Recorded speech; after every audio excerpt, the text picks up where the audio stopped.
Hey everyone, welcome back to the channel.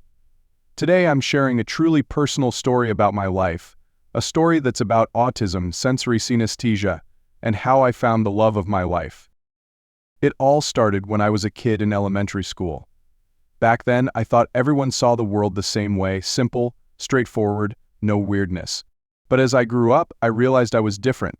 Finally, right before college, I got diagnosed, high-functioning autism and sensory synesthesia. It's like a superpower only about 2 to 4% of the world has. My parents never thought I had autism.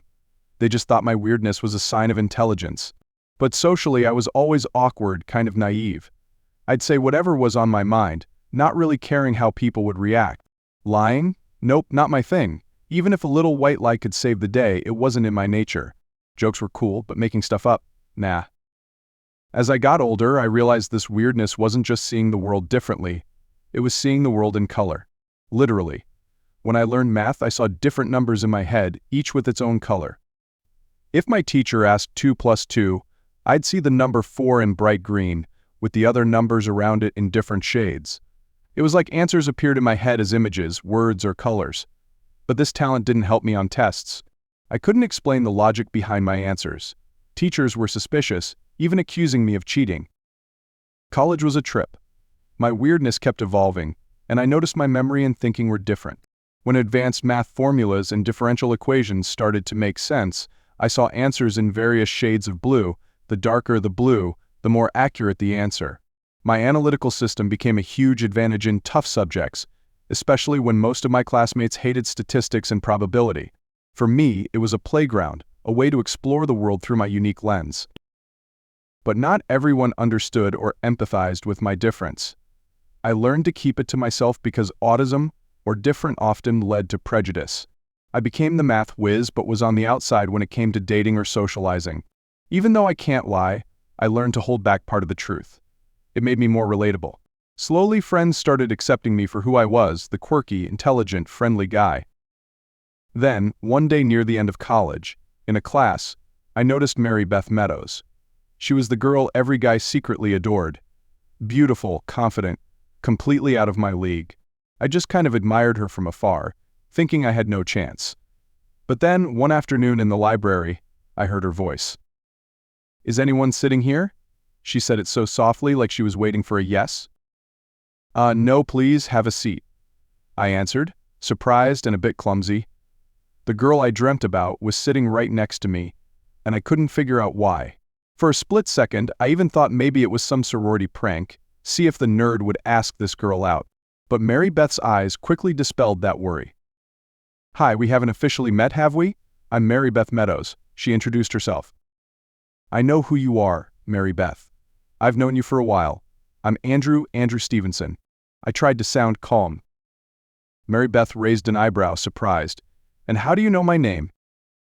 I shrugged, gesturing around us. "I don't think there's a red-blooded male on campus who doesn't know you. When the most attractive woman in school walks in, everyone looks." She giggled at my comment. "You're different, Andrew. You're funny, and there's something about you special. I just can't put my finger on it. Maybe if you tell me a little about yourself, I'll understand you better." She tilted her head. I was stunned. In my mind, Mary Beth was way out of my league, and there was no reason for her to be interested in a quirky guy like me. So I decided to be honest. "To be honest, Mary Beth, I'm not sure what you want to know, so I'll just cut to the chase. I'm high-functioning autistic. It's both a strength and a weakness. Strength: I have amazing math and analytical skills. Weakness: my social skills are lacking. Most girls find me boring after a couple of dates. Is that what you wanted to know?" Mary Beth looked at me quietly, a hint of surprise in her eyes. But then she reached out and hugged me right there in the library, not caring about the stares from others. When she pulled back, she smiled with the brightest light I'd ever seen.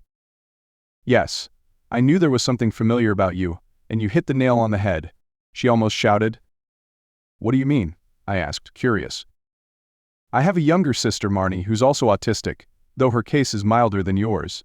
Marnie's the most loving, kind soul I know, and I wouldn't change a thing about her.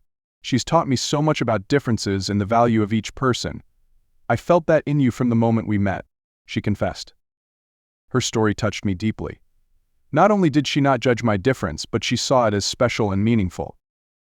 "Andrew, do you have a girlfriend?" she asked directly. I smiled and shook my head.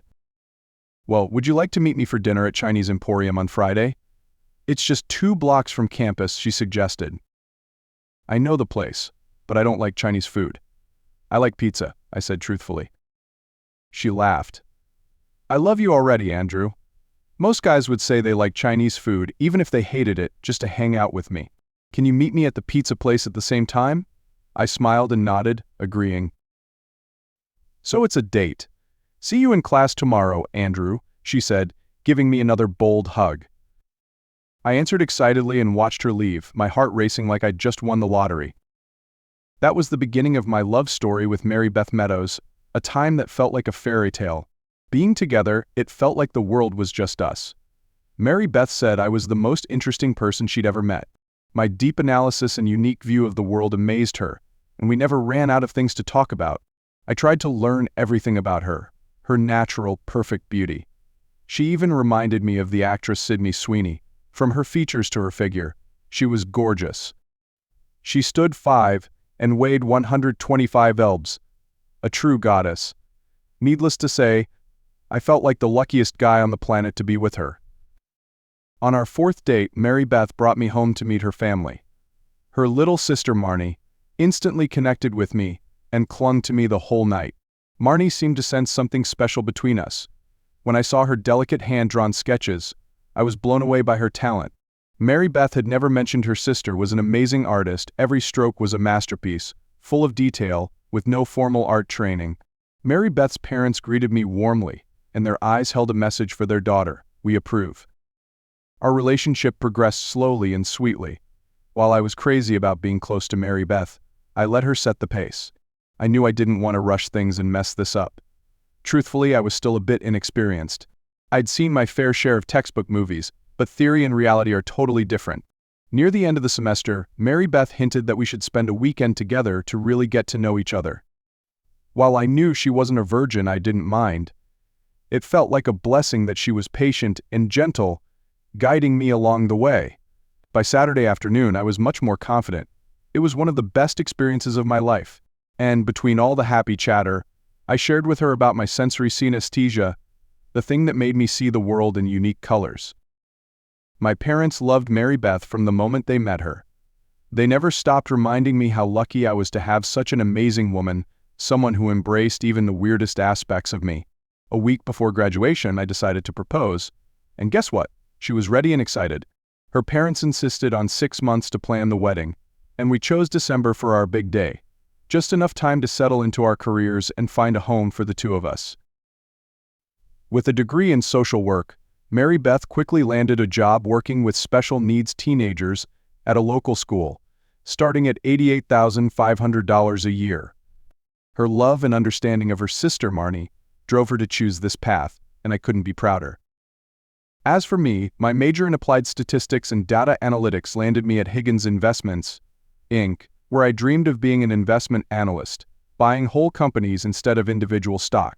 Thanks to a recommendation from an old professor, I interviewed with Don Sharp, the company's lead analyst. Don was constantly amazed by how I handled situations and presented compelling arguments. "Few people surprise me, Andrew," Don said at the end of the interview, "but you're the exception. You have a cool head, strong intuition, and sharp logic, and I believe we can develop you into the analyst our company needs. I'm offering you the entry-level analyst position with a starting salary of $96,280 per year." I couldn't believe it, my dream job with a fantastic salary. Combined, Mary Beth and I would make $184,780 per year, a great start to our new life. We bought a lovely house, ready for the happy future ahead. As soon as I started, I quickly became Don's right-hand man in the mergers acquisitions department. We had 4 divisions and 6 vice presidents, each responsible for their own area. Don was the VP of pro forma forecasting, and I was his main assistant. The work wasn't easy, but I found my rhythm. 2 weeks after starting, I handed Don a list of 6 potential companies I believed could be lucrative mergers or investments. Don looked at the paper, just a list of names, and was skeptical. "Andrew, there's no way you could come up with a solid recommendation in such a short time," Don said, almost mockingly. "Where's the research? A list is nothing. This is ridiculous." I stood my ground. "No, sir. These are names I carefully selected, running through hundreds of different scenarios. I believe these are the most promising candidates." Finally, Don agreed to send the list to the MA team for verification. He promised if 2 of the 6 companies worked out, I'd keep my job. If more than 2 were successful, I'd get a raise. A week later, I was called to a conference room, 2010C, along with Don and several other supervisors from MA. I walked in, thinking only one thing: I might get fired. The room was tense until Don broke the silence. "Andrew, your list exceeded our expectations. Every company on it is a diamond in the rough. You hit 6 targets in 6 shots." Bill Spencer, the head of verification, spoke up. "Andrew, I have to say you impressed me. I don't care how you did it, just keep making accurate recommendations like this." After that, Don called me into his office and said I'd get the raise I was promised. But in return, he wanted me to reduce my work hours so I wouldn't burn out. "Mary Beth and I are getting married," I said, "and this is the time I want to dedicate to the company before I share my time with family." When December arrived, Mary Beth and I had the wedding of our dreams, followed by a honeymoon in the Caribbean. A week of sun, sand, and happiness with the love of my life. We met some older couples and listened to their stories about long, lasting marriages. I knew that with Mary Beth, I was starting something amazing, a new chapter, full of love and promising beginnings. That was our first year attending the company's Christmas party, a lavish affair at the CEO's palatial estate, Ben Higgins. I occasionally saw Mr. Higgins walking around the office or discussing things with my boss, Don Sharp. But those were always private meetings on the top floor. Stepping into his mansion, Mary Beth and I were blown away by the ostentatious wealth. Every detail was luxurious, and the party was no expense spared. The food and drinks were incredible, and Mr. Higgins seemed genuinely invested in mingling with the employees. He even politely asked Mary Beth to dance, and she was charmed by his dignified poise and engaging conversation. She felt like she was dancing with a true gentleman. As for me, I kept my social anxiety in check, only dancing with Mary Beth to slow songs, which made for a perfect evening for us. We shared a table with Don and his wife, Julie, and had a night filled with laughter. Mary Beth and Julie quickly became friends, almost like best friends by the end of the night. Then, 9 months later, Elizabeth Marie Stevenson, our first daughter, was born. She was pure joy, the light of our lives. Mary Beth, like she was born for it, became a perfect mother, always caring for every little thing to make sure Liz never lacked anything. Our parents were thrilled with their first grandchild and were always ready to help, especially with babysitting. During that time, my career was on a roll, with 2 10% raises thanks to my stellar performance. Higgins Investments' profits soared as Ben Higgins accepted every recommendation from Don, most of which I suggested. Don believed my assessments had bigger potential than anything he could find, so he passed them all on to the CEO. 18 months later, our family welcomed a new member, Andrew Stevenson Jr., a spitting image of me when I was a kid. The following years were filled with family events, including Mary Beth's school Christmas parties. Those gatherings were a lot less fancy than the Higgins Investments extravaganzas, mostly potlucks with homemade cookies and desserts. But I found them way more comfortable. Mary Beth's coworkers were all so nice, showering her with compliments that made me prouder than ever of my wife. Still, Mary Beth never let us miss any of the Higgins Christmas parties. She loved being around the ultra-wealthy. The board of directors were mostly millionaires, and while some drove fancy sports cars, others arrived in restored classic vehicles. Mary Beth loved pointing out the pricier rides, like the Lamborghini Veneno, Lykan Hypersport, Aston Martin Valkyrie, and the Bugatti Chiron, her favorite, with a modest price tag of $2.8 million. Loving Mary Beth, I always wanted her to have the best things in life, but a car that cost 6 times our house was just not a good idea. My practicality sometimes bummed her out, but we were still a great couple. Before long, Mary Beth got pregnant again, but this time her body had a harder time. Finally, with my support and encouragement, Daisy Mae Stevenson was born, completing our little family of 5. We agreed 3 kids were the perfect number, and Mary Beth convinced me to get a vasectomy. She said no more pregnancy worries would make our marriage life more relaxed. And she was right. I never regretted that decision. Over the years, I noticed Ben Higgins, the CEO, spending more time dancing with the board members' wives than with his own. Tonight, I noticed Julie, Don's wife, seemed to be catching his eye the most. It felt kind of weird, since his wife is really charming, and they have 2 kids together. Another thing I noticed was a gorgeous brunette, always hanging around Ben. I caught her staring at me once. She was stunning, but she wasn't with any guy. Sometimes she'd dance with a board member, but her eyes kept going back to Ben Higgins. I wondered if anyone else noticed it. I leaned over to Don and whispered, "Hey Don, who is that brunette girl that keeps hanging around Higgins? Doesn't anyone think it's weird?" Don chuckled. "Oh, that's Kayla Feldman, Ben's head of security." "Head of security? That girl is head of security?" "Yeah, she's not just a pretty face. Don't let the looks fool you. She's a former Israeli Defense Forces commander, nicknamed Iron Lady. Ben met her on a trip overseas and convinced her to come work for him. A billionaire like Ben is never too careful." That made me a bit uneasy. She had stared me down at the party like she was evaluating me as a potential threat. "Trust me, Andrew, you never want to get on her bad side," Don cautioned. "She's not only beautiful, but she's also incredibly strong, quick, and sharp as a tack." I tried to make time for my kids, but Liz, Andy, and Daisy were still more attached to their mom. It kind of bummed me out at times, but I knew it was normal. Their mom was the one who nurtured and bonded with them from the very beginning. After 15 years at Higgins Investments, Don hinted he might retire early. He, along with Ben, figured out how to automate the processes I had been doing to make the company more efficient. They hired an AI specialist to observe and develop a system that replicated my analytical techniques. But the one thing that specialist couldn't grasp was my gut feeling. When I tried to explain the process, I compared it to Kirlian photography, how promising companies would appear in my mind like a bright aura. No matter how hard he tried, the specialist couldn't program that. After months of frustration, the project was abandoned. As my career progressed, my income averaged around $275,000 a year, with a Christmas bonus of $25,000. Mary Beth and I moved into a bigger house with all the amenities to live comfortably. She always had a knack for spending more than me, and the 3 kids were always decked out in the latest threads.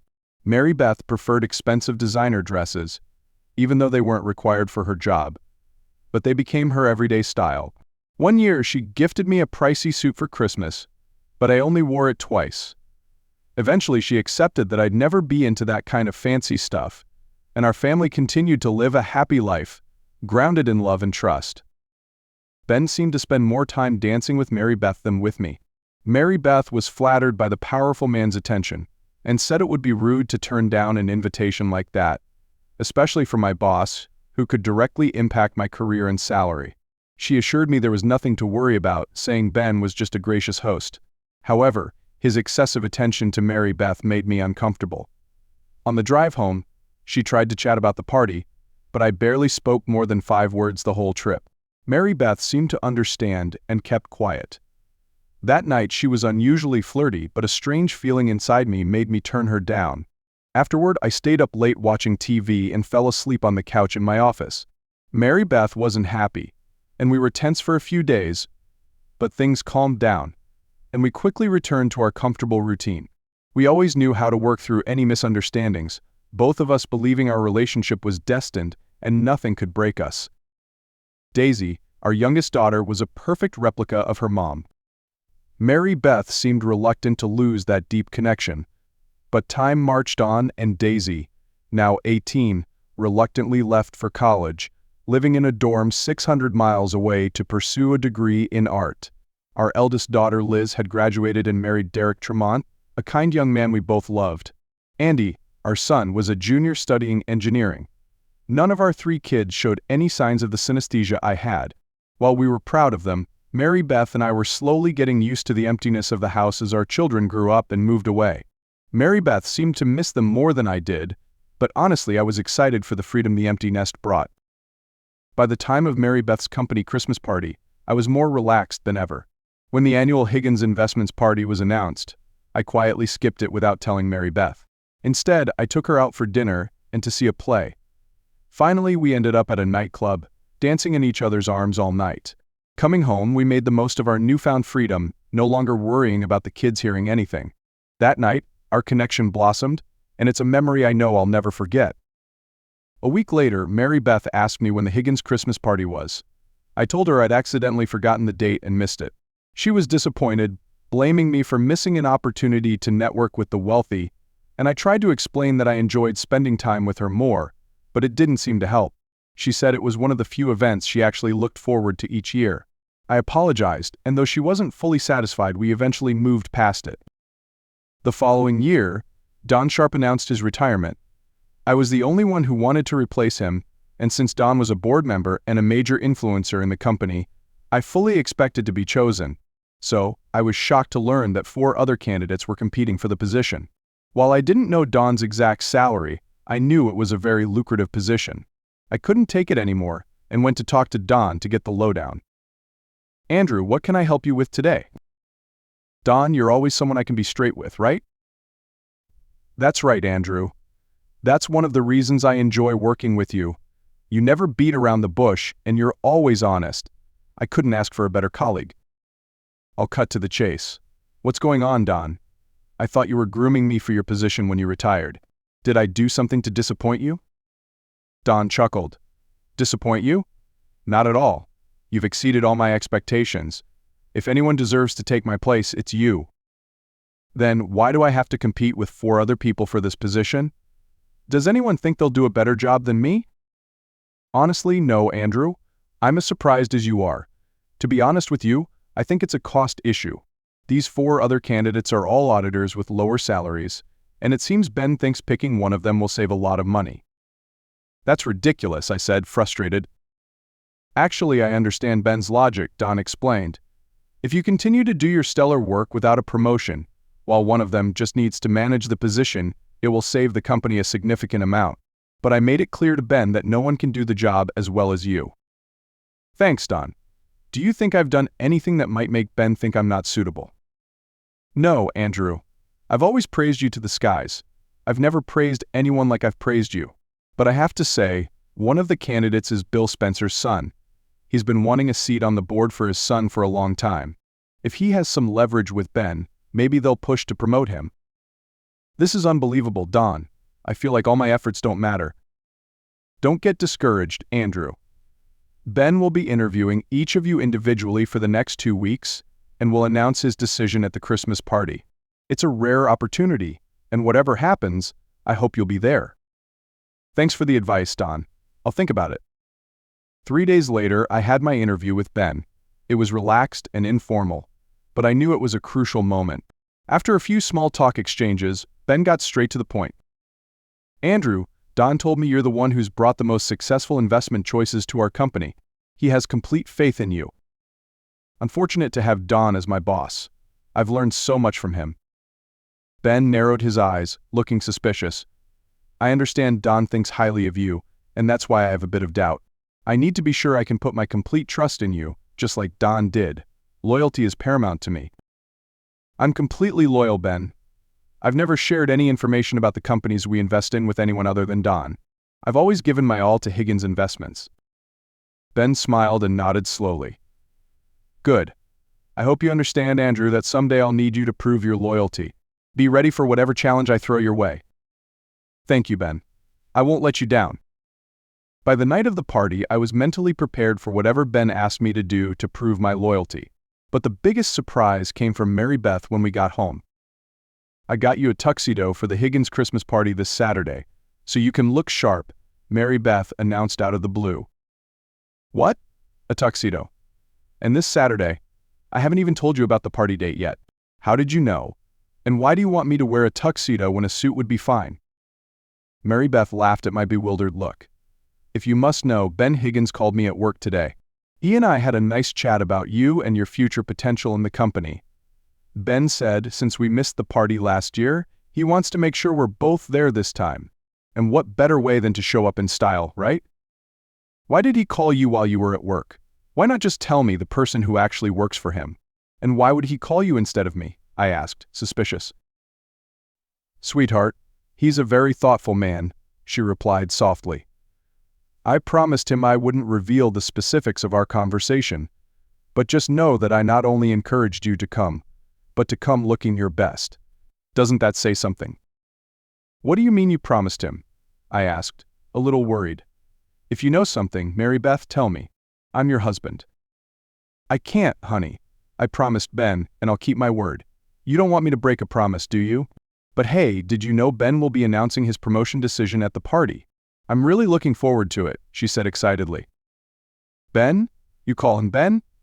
I emphasized. I've worked with him for years, and he just told me to call him Ben today, but plus he told me today the decision wasn't made yet, and that there might be a test for me. Who knows what will happen? Listen, honey, this is a once-in-a-lifetime opportunity. Mary Beth gently touched my shoulder, her eyes sparkling. Whatever he asks, just show him you're the right person for the job. That's all you need to do. As I was adjusting the rented tuxedo, Mary Beth walked out of the bathroom into the bedroom, looking at me through the mirror. What's going on, honey? I asked, seeing that she had shaved her facial hair, something she rarely did. I thought you knew I liked it natural. She burst out laughing. Oh, come on, Andrew. Just this once. I haven't forgotten what you like. I got a brand new outfit to wear tonight, since I'll be the wife of the guy who's potentially taking over for Don Sharp, and I want to look the part. The lingerie I bought is a little tight, so I shaved a little to look slimmer. And hey, garters and silk stockings, I have to say, I'm feeling very sexy tonight. You'll probably like it too. New lingerie? Garters? Don't tell me it's that $9,000 designer dress you've been eyeing for a while? That's the one, honey, she replied, her eyes sparkling. Thanks for noticing. You'll be surprised when you see me in it. Remember when you tried that dress on last time? Your chest was practically falling out with the deep V-neck that went down to your belly button, and the back slit went all the way up to your butt. I told you not to get it because it was too revealing. What do you expect to happen when you wear it tonight? What do you want people to think about you? Her face immediately turned sour. You seriously think you're judging me by my clothes? Without me, you'd be at the party in jeans and a t-shirt. Andrew, if you want to look respectable tonight, just wear your tuxedo. We'll show them what a power couple looks like. Power couple? I'm seeing more of a pimp and his hoe, I mumbled. If you're dead set on not wearing something more modest, maybe we should skip the party tonight. Dare you say that to me? Mary Beth snapped back, her sharp side coming through. You know, Andrew, I understand you struggle with social situations. I know what I'm doing, and it's all to open up opportunities for us. Don't make tonight awkward. Put on your suit and let's go. Even though I didn't like it one bit, I realized Mary Beth was usually better at handling social situations than I was. Maybe I should just grit my teeth tonight and see how things unfolded. She was talking as if she already knew she was getting the promotion but couldn't say it. If I got uncomfortable at the party, I'd just pull her aside and leave early. I took her to the Christmas party in my black Volvo X90 plug-in hybrid. At the gate, the security guard asked for our invitation, then opened the gate for us to drive in. We circled the mansion, gave the car to the valet, and walked into the foyer. Right at the entrance, a friendly receptionist asked us to leave our phones. Curious, I asked why, and they explained that the previous year, some guests had taken inappropriate photos, and the company wanted to protect its guests' privacy. We agreed, handed over our coats and phones, and entered the party. From the moment we stepped in, we were greeted with warmth. The board members and their wives welcomed us as if I'd already been given the promotion. Ben appeared, greeted us, then quickly pulled Mary Beth onto the dance floor for the first dance of the evening. All eyes were on Mary Beth as she danced, and she seemed to be relishing the admiring glances, while I felt a little uneasy. An hour later, Ben took the stage and asked the DJ to get everyone's attention. Good evening, ladies, gentlemen, and guests of Higgins Investments, he began. We've had a fantastic year, thanks to the dedication of our Vice President, Don Sharp, whom we all respect. Today we wish him and his wife, Julie, a happy retirement. And I also have an announcement. We're thrilled to welcome Andrew Stevenson to his new position, succeeding Don Sharp. We anticipate many great things from Andrew and his equally brilliant partner, Mary Beth, in the future. Everyone cheered and clapped, while I stood there stunned, shaking hands with those around me. I glanced over at Mary Beth, who was still standing close to Ben, smiling and waving at me proudly. Andrew, as a senior member of the board, I'm happy to welcome you and Mary Beth to the Higgins Investments family, Robert announced with pride. Tonight, both of you will officially enter our circle of trust, a privilege not everyone enjoys. You've probably seen my Lamborghini Veneno Roadster out there. Soon, I'm sure you'll be driving something even more impressive than your Volvo. This new salary will put you in the top 1%, Andrew. Now, if you'd please, Ben would like a little privacy to speak with you in a room upstairs. Please follow us." I nodded and followed them up the elaborately decorated staircase. Walking behind Robert's beautiful wife in her sleek black pencil skirt, which swayed with each step, was probably one of the most pleasant things I'd ever experienced. At the entrance to the room stood an armed bodyguard, who opened the door for us, then politely closed it behind us. Looking around, I saw a spacious room with a king-size bed placed near the wall, a long sofa at the foot of the bed. On the wall to the left was a large framed mirror, about 4 feet high and 6 feet wide. A small window on the other side of the room peeked out from behind thick curtains. The floor was carpeted in red shag, with a thick padding underneath. The room's soft lighting system could be adjusted with a switch next to the door. Robert and Trudy looked at me with satisfied smiles. "Sorry, Andrew. Ben might be a little late, but he'll be here soon, I promise," Robert said confidently. "Andrew, why don't you relax and sit with me for a bit? These heels are killing my feet," Trudy said softly, kicking off her shoes. "Thank you, Mrs. Salmon, but I'll just stand and stretch my legs for a bit," I replied. "We're family, Andrew. Just call me Trudy," she said gently, her eyes fixed on me. Just then, Ben and Mary Beth entered, followed by the sound of the door closing behind them.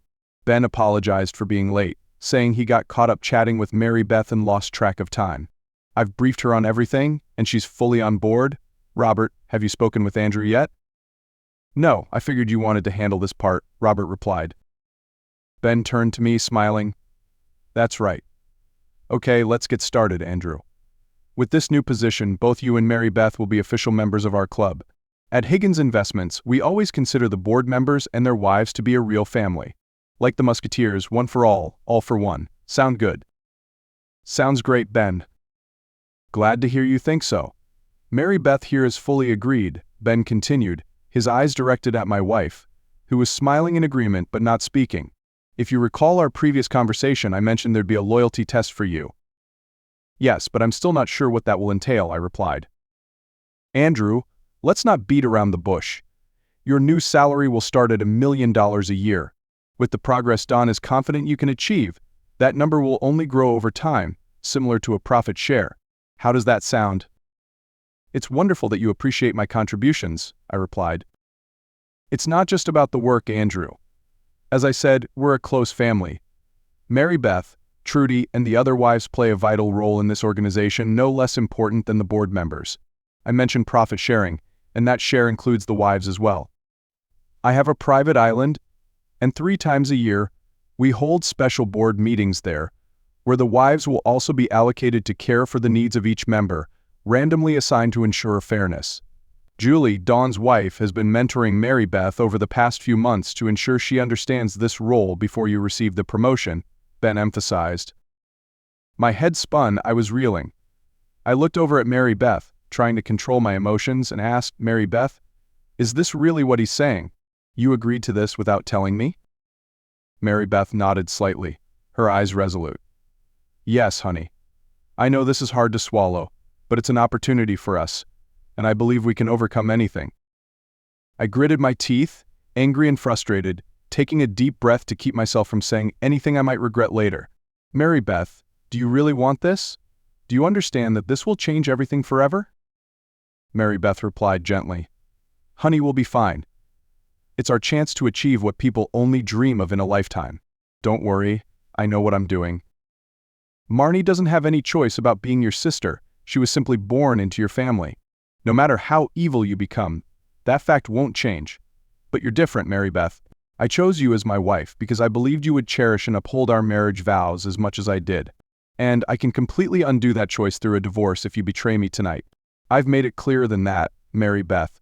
If you continue down this path, maybe you should be prepared to commit fully to all 6 of these men, because from tonight you will never touch me again. I promise you that." My words stunned her. Her eyes welled up and her voice trembled. "You can say that now, Andrew, but you'll forgive me, and everything will be back to normal. Wait until Trudy blows your mind, then we'll talk." "Never," I said firmly. "You can believe whatever you want, but goodbye, Mary Beth." Somehow, I've lost you. My love for you is fading away." Her eyes welled up as she heard my final words. She lunged forward, trying to embrace me, but I didn't move. As if to hide her sadness, she forced a mocking tone. "Come on, Ben.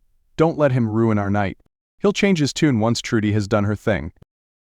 "Oh, absolutely," Ben emphasized. "No man can resist Trudy when she sets her mind to it. She knows how to satisfy a man. I can assure you of that." Both of them chuckled and left the room, while Robert trailed behind slowly. The bodyguard at the door closed it and locked it, leaving me alone with Trudy. I rushed toward the door, trying to turn the knob to get out, but it was no use. The door was firmly locked. I shouted loudly for it to be opened, but only silence answered. Just then, the mirror opposite me suddenly became one way, allowing me to clearly see what was happening in the room next door. Ben stood close to Mary Beth, pulling her into a passionate kiss, which she returned, as if trying to please him. Sickened by what I saw, I yanked the curtain closed, not wanting to witness anything more.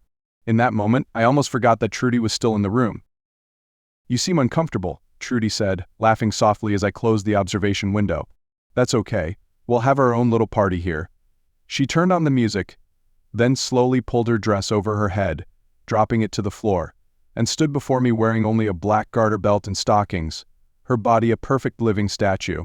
She moved towards me, placing a hand on my shoulder, pushing me into a chair as she began a seductive striptease. Though my body wanted to react instinctively, my mind kept thinking about Mary Beth in the room next door, and the pain of betrayal gripped my heart like a knife. "Trudy, you're beautiful, and there's no doubt about that. But I'm a married man, at least until now. I ask you to understand and respect my wishes. Maybe Robert would be happy to see you sooner tonight." She chuckled, undeterred. "You silly boy, you don't know that the stories I tell about my fun nights only make Robert more excited. We have the best nights after I describe what I do with other men. Tonight, it's all yours, Andrew, and I'll make you grateful you're a man." She moved closer, swaying her hips seductively, and gently sat on my lap, pulling me into her dance. Though my body reacted instinctively, my anger and pain for Mary Beth overwhelmed all sensation. I couldn't take it anymore. An idea flashed and I knew what to do. "Trudy, stop," I said calmly, but with certainty. "Your approach isn't going to work on me. Maybe Mary Beth didn't share with you what really gets me going." She turned, slightly surprised but not leaving my lap, her eyes looking at me curiously. "Oh, what's that, honey?" I think Mary Beth would be embarrassed to reveal the truth about our sexual preferences. She knows I'm not easily seduced, at least not in the usual way. The only thing that really gets me going is when I'm in complete control. Trudy laughed mysteriously. "Oh, I've done it all. Andrew, tell me exactly what you want, and I'll make it happen." I smiled and then slowly said, "Honestly, Mary Beth is always under my control at home. The sight of her tied up, blindfolded, and unable to resist, that's the only thing I crave." Trudy was slightly taken aback, but her expression quickly morphed into a sly smile. "Oh, if that's what you want, I think I can oblige. But tell me the truth, Andrew, you've never encountered anyone like me," she said, moving closer to me with an intense look. "Okay, but on the condition that I'll be the one in control from start to finish," I said firmly. Trudy burst into hearty laughter, the sound coming from deep within as she said, "So, it's like that, huh? Oh, darling, I've been a professional in this game for a long time. I'm usually the one in control, but it's clear you like it this way, and I don't mind at all. Deism is all about dominance and submission. If control is what you seek, then I'm your perfect match. It's a shame we don't have any rope here to use." "That's okay, Trudy. I'm a Boy Scout, and a true Boy Scout is always prepared. I've got a pocket knife in here. With it, I can cut a strip from the bed sheet. It'll be soft enough for your skin, but strong enough to keep you in place like a love slave." "Are you really going to ruin Ben's sheets?" She looked surprised and curious. "Just think, Trudy, I'll be making $1 million a year from now. I can definitely afford to replace that sheet. In fact, I'm sure Ben wouldn't mind sponsoring whatever we need to get this deal done." She smiled slyly, her eyes lighting up with excitement. "You're the one in charge, Andrew. Go for it then. Cut the strip, tie me up. I'm all yours." "You understand me too well, Trudy. Maybe it's your extensive experience that the doctor prescribed for me tonight," I said, teasingly but with a hidden implication. She eagerly began helping me prepare the strip from the bed sheet. She didn't even hesitate when I slowly took the fabric and stuffed it into her mouth, then tied a strip over her head to secure the gag. As I bound her tightly to the bed, I carefully executed the secure knots I had learned as a Boy Scout, ensuring she couldn't free herself. Then, I turned the music up a bit so any sound coming from the room would be completely drowned out. Next, I looked around the room for a way to escape, my eyes stopping when I saw Trudy's purse lying on the floor and something glinting inside her phone. Suddenly, an idea popped into my head. If I could record what was happening in the next room, I'd have undeniable proof of Mary Beth's betrayal, something irrefutable in a divorce court later. I quickly placed Trudy's phone on the window to record the scene of Mary Beth and Ben in the next room. The images came up clearly on the screen, capturing the entire scene of Mary Beth passionately embracing Ben. I let it record for a couple of minutes before stopping, saving it, and immediately uploading it to my cloud account. After checking that the upload was successful, I deleted the video from Trudy's phone, ensuring no trace was left behind. With the footage safe, I breathed a sigh of relief. At least I had evidence in hand. Then, I placed the phone back in her purse, exactly where it was before. Trudy, though gagged, began to show signs of impatience. She moaned constantly and wriggled on the bed, trying to get my attention, clearly not understanding why I wasn't jumping in. I sat down beside her, pretending to caress her hair to keep her calm while I plotted my next move. Trudy, I just realized I haven't showered today, and to be honest, I don't want my body odor to ruin any of our moments. I lied cleverly, keeping her from suspecting anything. Trudy tried to moan in protest through the gag, but I quickly draped a blanket over her, reassuring her and quickly stepping into the bathroom to check if there was another way out. However, the small, sealed room didn't have any other windows or secondary doors. Only one option remained: the window in the next room. I walked over to the window, realizing it was secured by a tight Phillips screw. Luckily, my pocket knife had a small flathead screwdriver, enough to loosen the screw bit by bit. It took a few minutes, but eventually the window frame lifted. I looked outside and saw a height of about 25 to 30 feet, about 7 to 9 meters from the window to the ground. It was dangerous, but it was the only way out of this situation. I took off my tuxedo shoes, tied the laces around my neck so I could carry them without making noise, and then gently stepped out of the window, preparing for my escape. Luckily, it wasn't raining. The cold air cut through my skin, but at least it was dry. I dropped out of the window and sat on the ledge as my feet touched the ground. Seeing no one below, I started moving out. The small window was designed with an overhang above, giving me a firmer foothold as I tried to pull myself up, clinging to the window frame with all my might. Carefully twisting my body, I stood up, looked down, and closed the window from the outside, avoiding any trace until the last second. The roof slanted alarmingly, the steepest I'd ever seen. But there was no other way. I climbed to the top of the roof, keeping my balance by holding onto the sides of the A-frames of the roof, carefully walking along the top in the dim moonlight to an intersection around the middle of the mansion. Standing at the intersection of the roof angles, I assessed the safest escape route. From this height, I could see most of the vast grounds. Only a faint crescent moon pierced through the clouds, enough for me to see the green aura of my synesthesia lighting up a dark area at the edge of the roof, almost 200 feet away from where I was. That was the only clue I had, and I followed the path on the cold, hard tiles. When I got there, I saw a large tree growing close to the mansion. The tree was about 10 feet taller than the roof where I stood. It seemed to be a large fir or cedar, with thick foliage that stretched to the edge of the roof for about 5 feet. The distance wasn't too far, but this jump was a gamble with a height of almost 30 feet from the ground. There was no other choice. I sat down, put my shoes back on, then slowly stood up, bracing myself for the jump. Grasping the branch like a monkey, I landed awkwardly.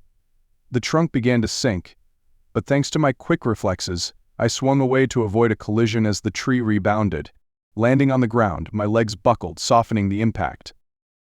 Standing up and quickly checking, I realized I only had a few minor scratches on my hand and neck.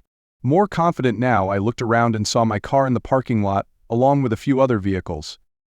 My black Volvo was sandwiched between a car in front and a 1965 Ford Mustang behind. The red Mustang wasn't locked. Taking advantage of the opportunity, I shifted into reverse and leaned against the doorpost, pushing it back about 20 feet to create some space. Ben probably thought he had cut off all my escape routes, but I still had a spare key hidden under the car's chassis. After retrieving the key, I opened the door, carefully climbed in, started the hybrid engine, and backed out of the parking lot without making a sound. Reaching the gate, I found the security booth unattended. The gate was electrically locked, but I quickly found a manual release lever near the pivot point. After successfully passing through the gate, I drove straight home. Arriving home, I quickly stuffed my belongings, documents, laptop, and 2 suitcases of clothes into the car. Before leaving, I removed the tuxedo suit and the torn tuxedo shoes, leaving them on the floor, and used pliers to cut my wedding ring in half, placing it on the final as a final farewell. Then, I drove to the office and left my resignation letter on Ben's desk, citing personal reasons. Not wanting to affect the innocent employees in the company, I chose to remain silent about the company's secrets, even though I could easily have made things difficult for Ben. Before leaving, I transferred 2/3 of the money in our joint account to an account in my name only. It was late, so I found a roadside motel, turned off the lights, and slept soundly, letting sleep erase the pain in my heart. The next morning, I went back to the front desk, paid extra to stay another night. I parked discreetly behind the motel, making it impossible for anyone to contact me, especially Mary Beth. To make sure no one could control me anymore, I bought a disposable phone at a nearby store and restored my contact list from the cloud.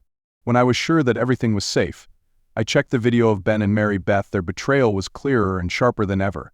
By noon, I knew someone would start looking for me. Ben would probably try to contact me or control me after discovering my resignation letter, but I was prepared for any possible scenario.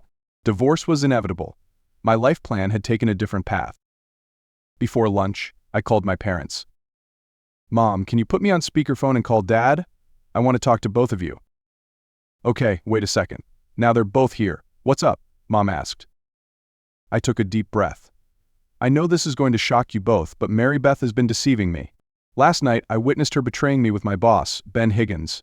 I left home. I'm currently at a motel. I wanted to let you know in case she contacts you." "Unbelievable," Dad said, his voice full of sorrow. "What are you going to do next?" "I quit my job at the company. I can't stay there anymore. Mary Beth wants me to turn a blind eye to everything. But I can't. I'm thinking about getting a divorce. I'm not ready to face her or anyone right now." "You can stay at our house. You always have a home with us," my parents reassured me. "Thanks, Mom. Thanks, Dad. This is my new phone number. They've kept your old phone." After a hot meal at a nearby diner, I felt a little lighter. I told myself to stay calm. Maybe Mary Beth realized my absence and was now panicking, not knowing how to contact me. Screw her. Just thinking about how distraught she was made me feel a sense of satisfaction. Back at the motel, I took a nap until mid-afternoon when my phone rang. "Hi son, it's your mom. I just wanted to let you know that Mary Beth called asking about you." Mom's soft voice rang through the phone. "Oh, what did she say?" "She said you must have misunderstood something at the party last night, that you accidentally saw her dancing with your boss but must have misinterpreted it. She tried to justify that your own insecurities made you act like this." Outright lies. "Did she mention the fact that I got a promotion?" "She did. She said your career is progressing well, that she's really excited to celebrate and wants to contact you as soon as possible." "You know what, Mom and Dad, you always believe in me," Andrew, Dad said in a warm voice over the phone. "Your room is ready for you whenever you want to come back." "Thanks, Mom." "Thanks, Dad," I said, smiling faintly through my tears. "Tomorrow morning after I check out, I'll bring my stuff over. I'm so grateful you're putting up with me during this phase. I promise I won't make too much noise." I chuckled softly, feeling a little lighter. "You're always welcome here, Andrew. We're proud of you, and we'll always love you," Mom added, offering genuine comfort. That night, I spent the whole evening glued to my laptop, searching for other career opportunities. What I discovered wasn't very encouraging. No referrals from my years at Higgins Investments meant I'd have to start from scratch. But even so, I'd rather take the hardship than continue working under someone who betrayed me. Not even $1 million could force me back there. On Monday morning, after showering and checking out of the motel, I went to my parents' house, unpacking my things into my old room. The familiarity of the space brought an indescribable sense of peace. In that moment, I felt like my former self. By now, Ben must have informed Mary Beth about my resignation. He might tell her that he's not going to accept it, but the truth is, I'm sure he has no other choice. That evening, just as we finished dinner, my father's phone rang. He looked at the screen and announced to me, "It's Mary Beth." I gestured for him to hand me the phone and decided to take the call right there. It was time to confront her. "Hello, Ms. Meadows. I wonder how your sister Marnie is doing," I began calmly. "Andrew, is that really you?" "Yes, Ms. Meadows. This is Andrew Stevenson. Do you have anything to say besides the lies you told my parents?" "Andrew, please don't call me that. I'm your wife, Mary Beth Stevenson. What's wrong with you? Everyone is worried sick. What happened to you? Where did you go? Why did you leave me at the party like that?" "No, Ms. Meadows, I'm perfectly sane. I witnessed my wife's infidelity with my boss, Ben Higgins, in his mansion, while I was locked in the next room with a conniving seductress trying to distract me. I left, because you're not worthy of me staying there for another minute. From that day on, I decided to divorce you and quit Higgins. It's all clear now, Ms. Meadows. Do you understand?" "Andrew, why do you keep calling me Mevs, Meadows? I'm your wife, you idiot. Have you lost your mind?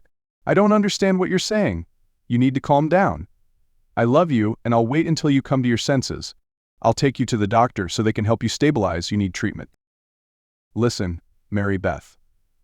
From now on, you're Ms. Meadows to me. I've never had amnesia, but I wish I could forget I ever loved you. Your betrayal will have consequences. You will live the rest of your life without me in it. Remember that. I never lie, Mary Beth. I never lie." My voice dropped, sounding firm, and she burst into tears before hanging up. As I hung up the phone, I felt my senses warning me of something. My mind flashed with countless colors and blurry images. Then the words drifted past in a deep blue, clear as day, a sign I understood all too well. "Mom, Dad, I need to have a serious talk with both of you right now," I said.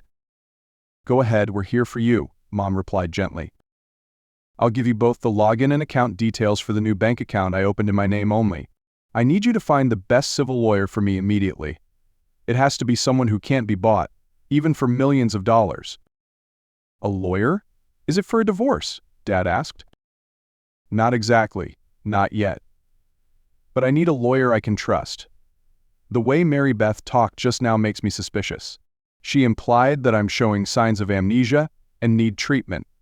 If she and Ben want to force me into a mental institution to avoid divorce and resignation, Ben could be rich enough to bribe a doctor to hospitalize me. When that happens, please investigate the legal documents and the place they'll take me for psychological evaluation. When that happens, make sure our lawyer attends the hearing. I'll give you all the paperwork to keep safe and transfer the deposit for the lawyer from my account in case Ben hires a lawyer to counter me." "Honey, why don't you lay low for a while?" Mom suggested. "It's no use, Mom. By now they could have already started the paperwork to commit me. I'll have to go along with it, not resist. Just make sure my lawyer can reach me. There might be some hurdles to keep him from getting through. Do what you think is best. We're always here for you." I wished my gut feeling was wrong, but unfortunately, everything was scarily accurate. Around 2 a.m., there was a knock on the door, and my dad opened it in his pajamas. "Can I help you?" my dad asked. "Is Andrew Stevenson here, sir?" "Yes, he's my son. Is something wrong with him?"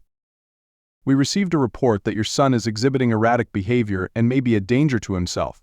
We're taking him to a medical facility for an evaluation." "That baseless accusation is completely unfounded, officer. My son doesn't have any mental health issues. Do you have a warrant?" "We're hoping he'll go willingly. If necessary, we can use force." "I demand you produce the legal documents authorizing that." The officer seemed surprised by my dad's request, but he was forced to comply, as his body camera was already switched on. "Okay, sir." He gestured for his partner to bring the paperwork. My dad reviewed it and then said, "Thank you, sir. My son will follow instructions from here." I stepped out from behind my dad, smiling calmly, and raised my hands in front of me. "You're Andrew Stevenson." "That's right, sir." "No need for cuffs. You're not being arrested for any crimes. We're taking you to an ambulance for an initial assessment. Is that okay with you?" "No problem, I'll go with you. Thank you for being respectful towards my parents. They deserve to be treated with dignity."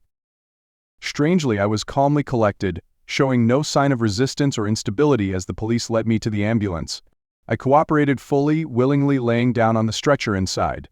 The two paramedics followed the standard procedures, carefully strapping me in, and we silently proceeded to the mental hospital.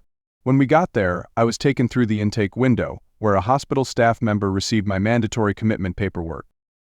"Hey, is this guy acting weird or violent?" the nurse asked. We checked him out thoroughly on the way, didn't see any signs of drugs or alcohol. He hasn't been giving us any trouble. He's been very polite. Honestly, I don't know why he's here, but now he's your problem. Thanks, fellas, we'll handle the rest. Then I was transferred to a different stretcher and continued to lie still as they wheeled me into the waiting area. "You doing okay, Andrew?" a paramedic asked, trying to lighten the mood. "I don't know what I can ask for more," I replied, trying to be upbeat, other than knowing your name. "Well, my name's Randall. I'll be taking care of you for this shift. Thanks for cooperating. Honestly, I don't get many patients who are as chill as you." "Randall, I hope we work together effectively. I think it'll benefit both of us." "This is your room," Randall said as we arrived. "You'll need to remove your clothes and lay them on the bed. Then put on this patient gown, tie it loosely at the back. After that, I'll put restraints on your wrists and ankles for safety, since the doctor hasn't fully evaluated you. Any problems with that?" "No problem at all. Randall, you've made it clear, and I'll cooperate to ease your concerns." Randall smiled. "Great, Andrew. I hope all my patients are as cooperative as you." "Thanks, Randall. When the doctor comes to check you, I'll be sure to put in a good word for you." He chuckled, then gave me an anti-anxiety pill and a sleeping pill to keep me calm. "These will help you relax while you're restricted," he explained. "I understand," I replied, not wanting to cause him any more trouble. Randall handed me the pills and gently helped me drink some water. After checking my mouth to make sure I'd swallowed the pills, he nodded goodbye and left me alone. As my mind drifted into chaotic thoughts, I mentally multiplied 4-digit numbers to relax. Soon, sleep embraced me gently. In the morning, I was woken up by a cheerful nurse named Wanda, who brought breakfast and checked on my condition. "Andrew, do you need to use the restroom?" she asked softly. I nodded, and she professionally assisted me with the process.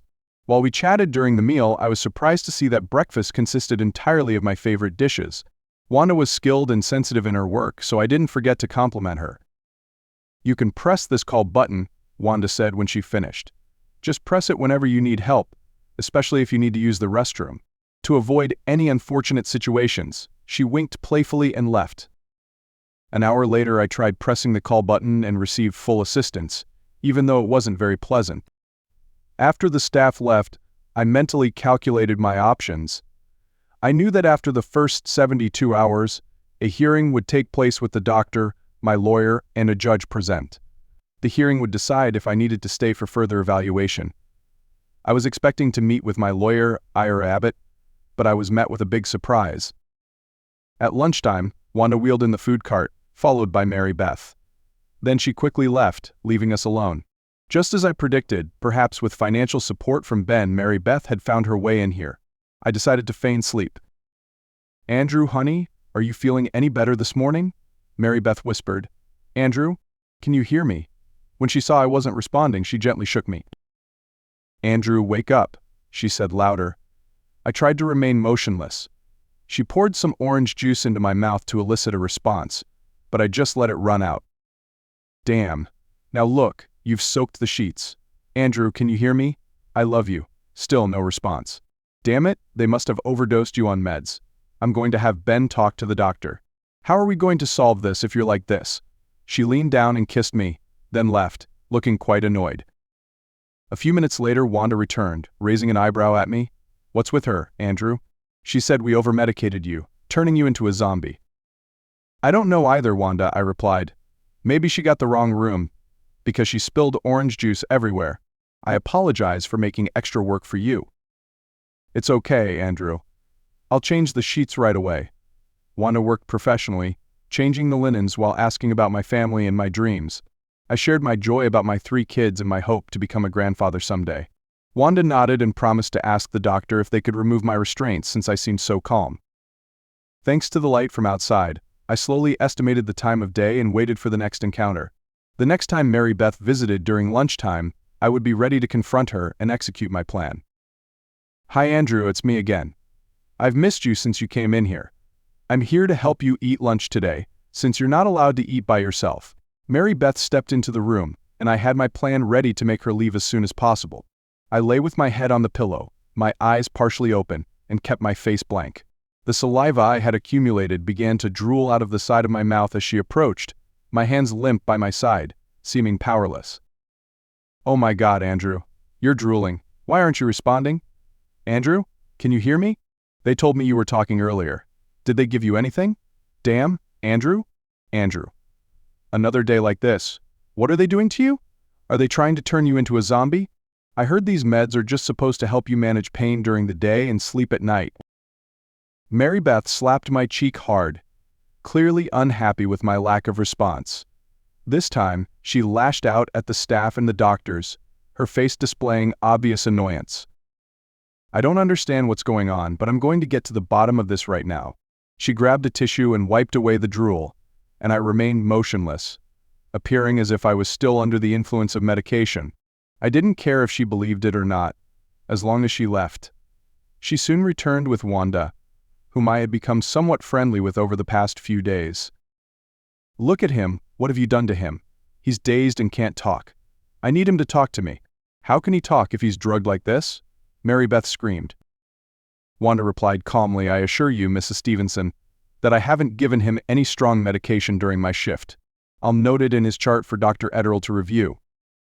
"You better review it right now or I'll have you fired.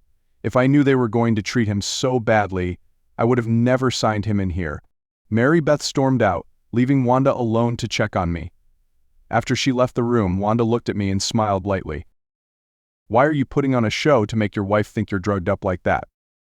Just because she's my legal wife doesn't mean I have to explain anything to her. She's having an affair with my boss.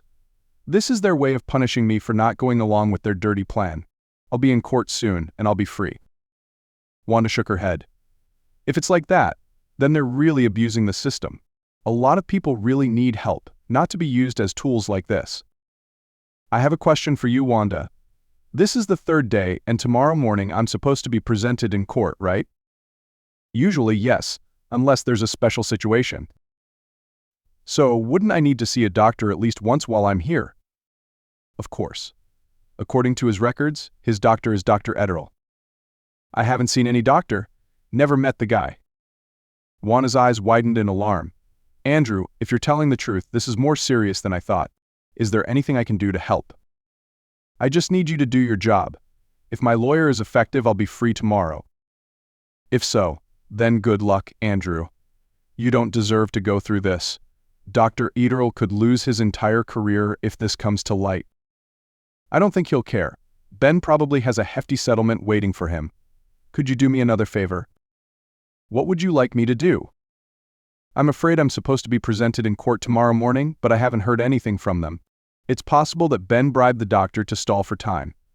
But I need to be prepared if this plan doesn't work. Can you get some extra help when needed?" "I can try. What are you thinking about?" "Just a small plan. It'll need a few extra hands." My plan needed to be put into action soon. After lunch, Mary Beth and Ben showed up at the same time in the room, with no one else accompanying them. I again feigned being as I was yesterday, eyes half open, drooling, no response. "He hasn't changed from yesterday," Mary Beth complained to Ben. "Dr. Ederl assured me he didn't give him any medication in the past 24 hours, so it's probably just from an earlier overdose." Ben replied, looking suspicious. "Let's follow our plan, Mary Beth. You know what to do."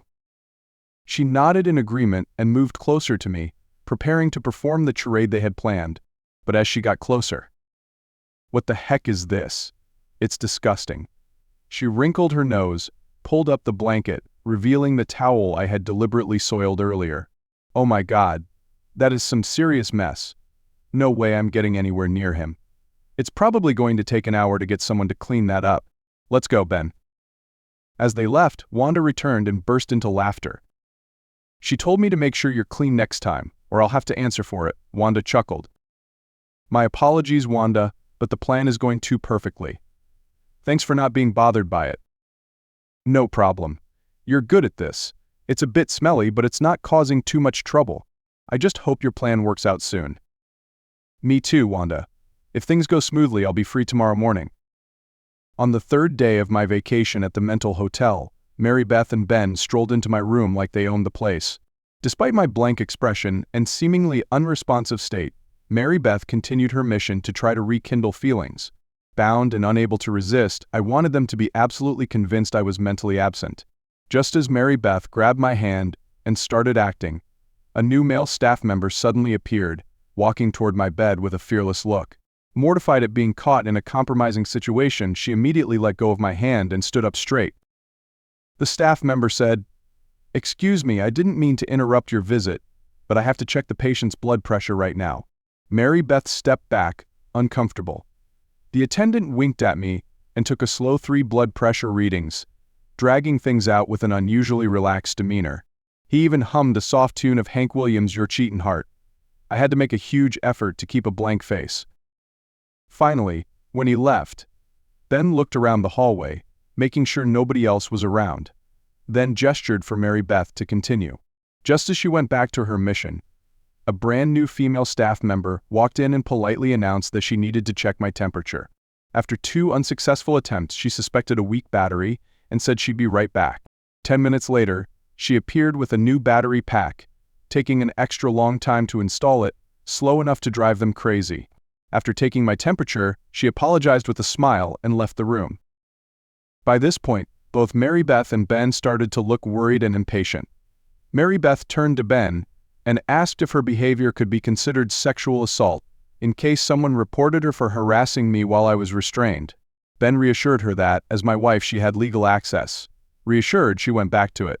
Just as things got back on track, Wanda appeared and calmly announced that she needed to take a blood sample from me for a blood chemistry test. She pretended to have trouble finding a vein, missing 3 times before finally succeeding, though in reality, she never touched my skin. The whole thing was a perfectly executed charade. Finally, Ben and Mary Beth lost patience, gave up, and left. As the door closed, Wanda and I looked at each other and burst out laughing. The ruse was perfect, and we both laughed for a long time.